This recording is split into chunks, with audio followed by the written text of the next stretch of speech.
Yang kami hormati kepada Ibu Mentor sekaligus Ibu Kepala Sekolah kami tercinta Ibu Suratmi SPDSD, dan yang kami hormati Bapak Ibu dari BKPSDM Sugeng Rawu di SD Keranggan 01. Terima kasih atas kesempatannya. Pada pagi hari ini saya akan melaporkan atau seminar orientasi pengenalan nilai dan etika pada instansi pemerintah Kabupaten Semarang, yaitu dengan judul meningkatkan kemampuan literasi siswa melalui penyusunan kamus pembelajaran kelas 3, karena sesuai dengan saya juga di kelas 3, mengajar di kelas 3 secara sederhana di SD Negeri Keranggan 01. Di bab 4 ini yaitu rencana kerja untuk 5 tahun ke depan. Yang pertama adalah di unit kerja SD Negeri Keranggan 01, saya sebagai guru kelas 3, masa kontrak dari tahun 2023 sampai dengan 2027. Semoga sampai 2027 dikasih kelancaran dan sehat walafiat, amin.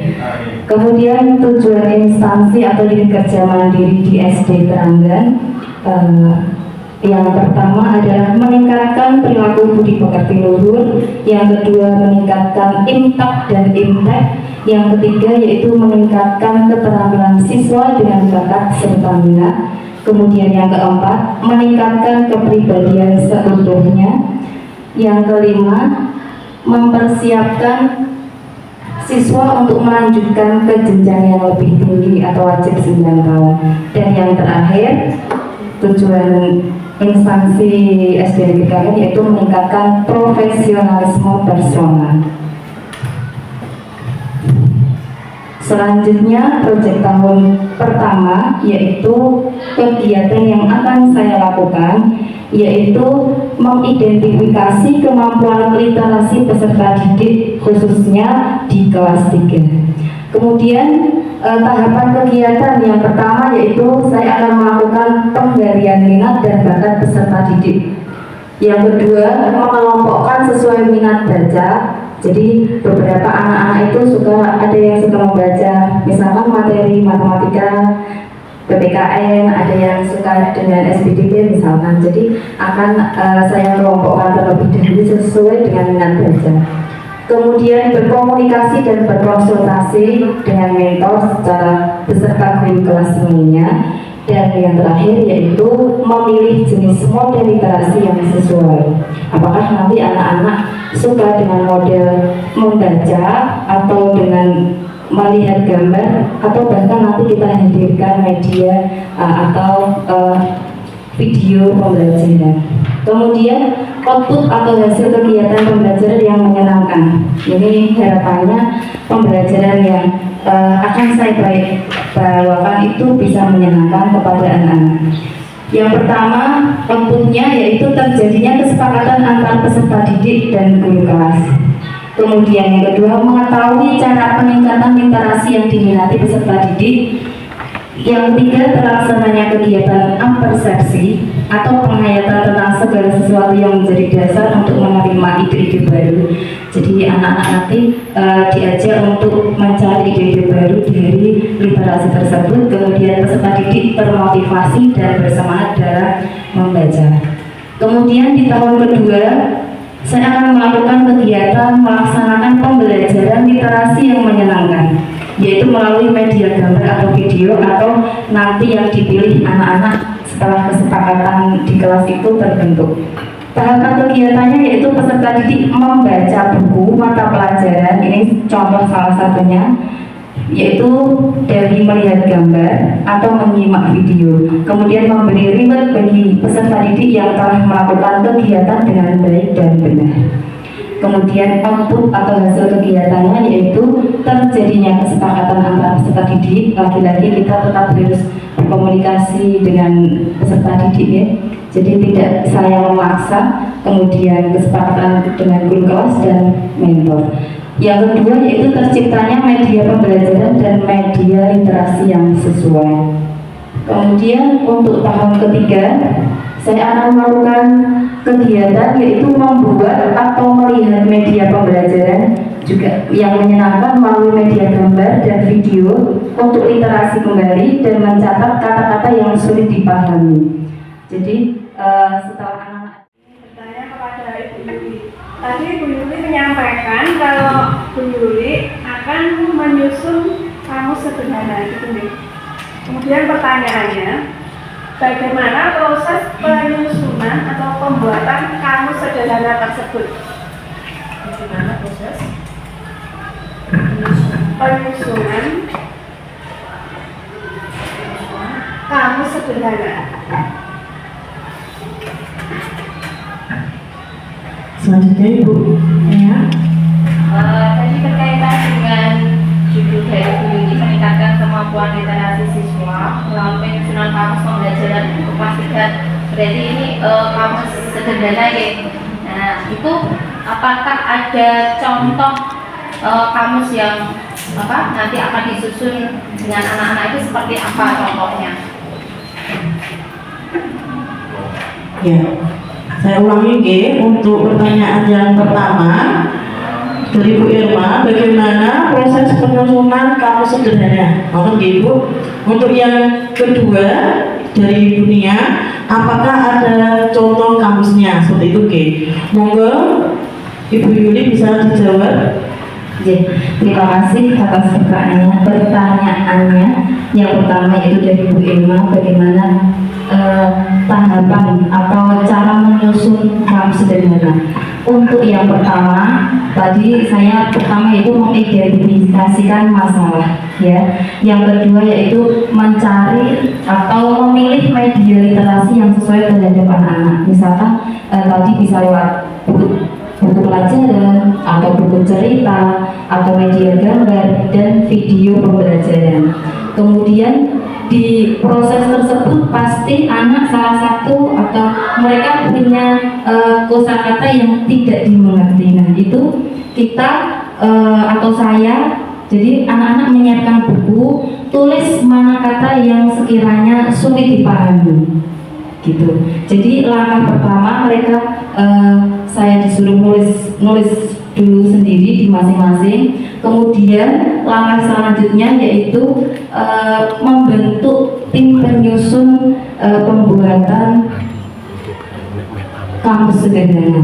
Jadi dari satu kelas itu kita bagi siapa yang mengumpulkan dari tadi yang sudah ditulis anak-anak di buku masing-masing, ada tim yang mengumpulkan itu.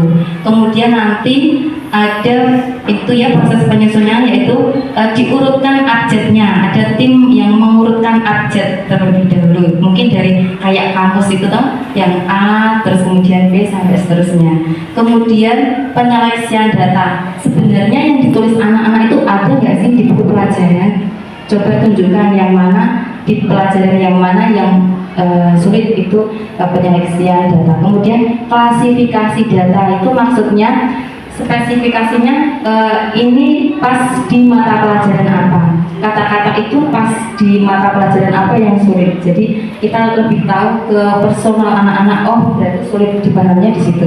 Jadi ada kita membentuk harapannya saya nanti bisa membentuk tim untuk penyusunan kamus sederhana.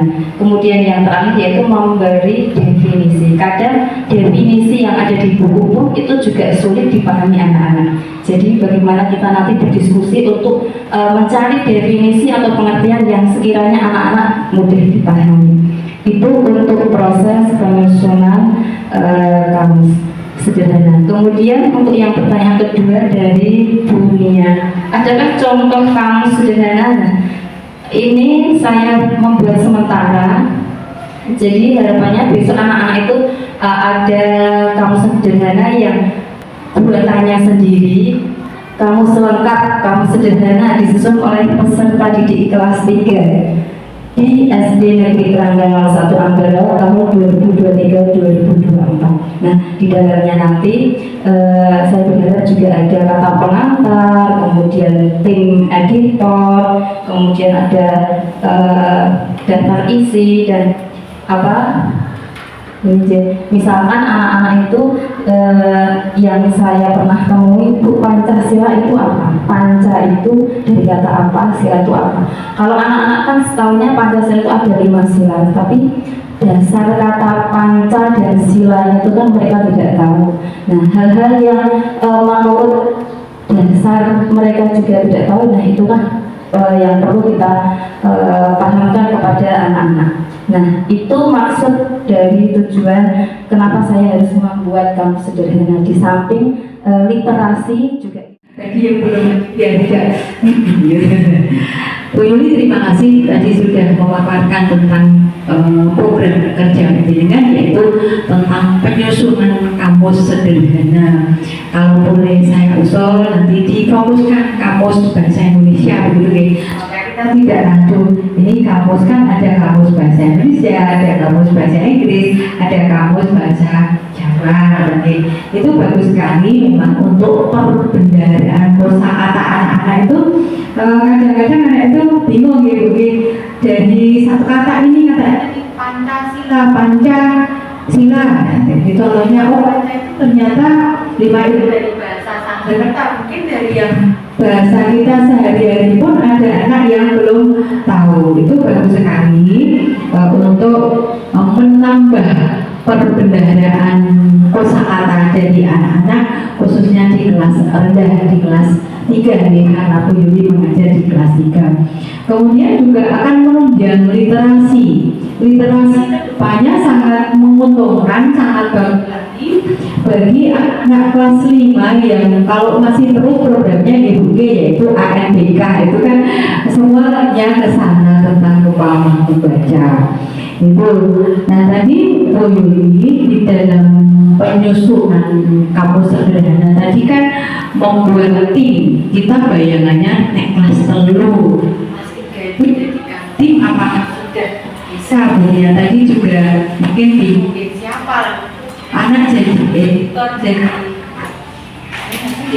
itu bagaimana?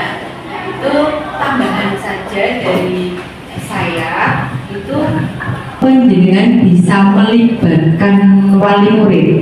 Ya, jadi wali murid akan bisa membantu, yaitu ketika anak dibentuk dalam kelompok-kelompok di kelas itu kan masing-masing ada paguyuban kelas. Nah, itu orang tua bisa membantu, memandu, atau istilahnya membantu mencari artinya apa, bisa menjadi narasumber, istilahnya narasumber dari orang tua masing-masing siswa, sehingga di kelas ada katakan 3 kelompok, ada 3 tim. Nah, itu juga sebaiknya dibatasi Bu Yuli, karena kelas 3 penjenengan batasi, misalnya satu kelompok itu 50 kata dulu, sehingga nanti kalau digabung saling kelas itu kan sudah muncul paling tidak 100. Mungkin ada yang lembar-lembar yang sudah sama kan tidak perlu ditulis lagi, jadi 50, 50, 50, mungkin ada yang sama sekitar 25 atau berapa, kan itu sudah punya, kita punya katakan 100 sampai 110 kata kan, ini masih kamus sederhana. Nah, di tahun berikutnya monggo dikembangkan lagi, ditambah lagi, sehingga penjenengan bisa punya satu bukti fisik kamus yang memang ini benar-benar buatan siswa sendiri. Dan tadi untuk proses pencetakan penjenengan bisa, tadi yang belum tidak Bu Yuli, terima kasih tadi sudah memaparkan tentang program kerja pendidikan, yaitu tentang penyusunan kamus sederhana. Kalau boleh saya usul nanti difokuskan kamus bahasa Indonesia begitu ya. Kita tidak ragu, ini kamus kan ada kamus bahasa Indonesia, ada kamus bahasa Inggris, ada kamus bahasa Jawa. Oke.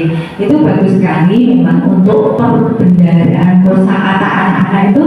Kadang-kadang anak itu bingung gitu, dari satu kata ini kata Pancasila, Pancasila. Jadi contohnya, oh Panca itu ternyata 5 itu dari bahasa Sanskerta, mungkin dari yang bahasa kita sehari-hari pun ada anak yang belum tahu. Itu bagus sekali.